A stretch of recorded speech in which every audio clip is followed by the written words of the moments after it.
Hi, so I'm going to set up some stretches for the shoulder, the front of the shoulder, the chest and the posterior shoulders. The first one is the doorway pec stretch. I'm setting up my arm, what we might call cactus, 90 degrees, 90 degrees, and it's on the door frame. I'm going to think about my chest moving slightly that way, not just forward, but slightly off to the angle. So I'm trying to draw my sternum away from my elbow and then move forward to give me this stretch through here. I don't want the shoulder to go clunky. So I'm going to show you from the other side. I'm thinking about drawing my sternum away from my elbow and not pushing through.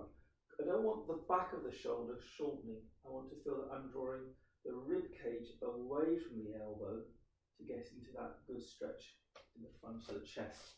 So you could also do it with both arms up, coming through. That sometimes works as well.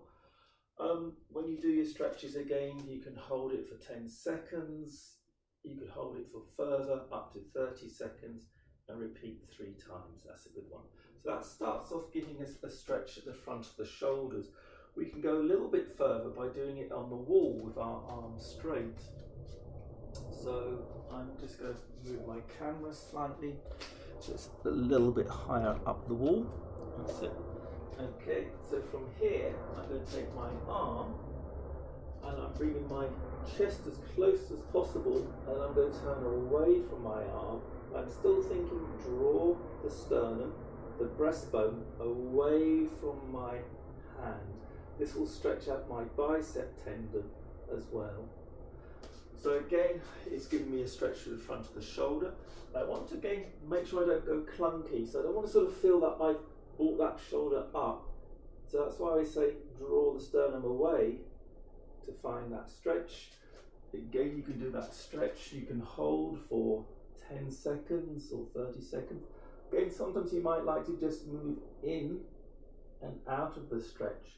Sometimes just rocking in and rocking out of the movement patterning can also help to organize your stretch as you do this work. Okay. So now we also want to do a stretch for the posterior of the shoulder, and we're going to use the door frame again.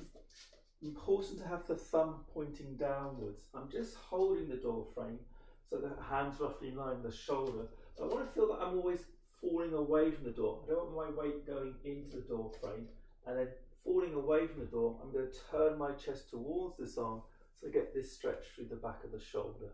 Again, I can move in and out of my stretch patterning, so rolling in and rolling out of the stretch, or I could just hold that stretch.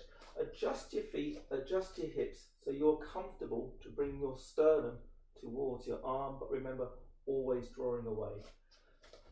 I'm not sure it's going to work on the other side for the camera, but I'm going to put my thumb down. And again, I'm just sort of feeling that I'm falling away from the arm. Don't push into it. Thumb down and turn in. So I'm going to turn my chest towards, I'm getting that stretch around the back of the shoulder, but also a little bit into the lats.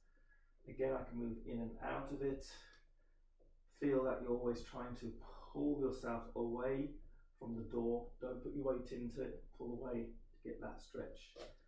So those are some stretches we can do for the shoulders. They really help organize strength work to follow on. If you just go sometimes into strength work straight away, you're already too tight and too compressed to really work successfully. Thank you.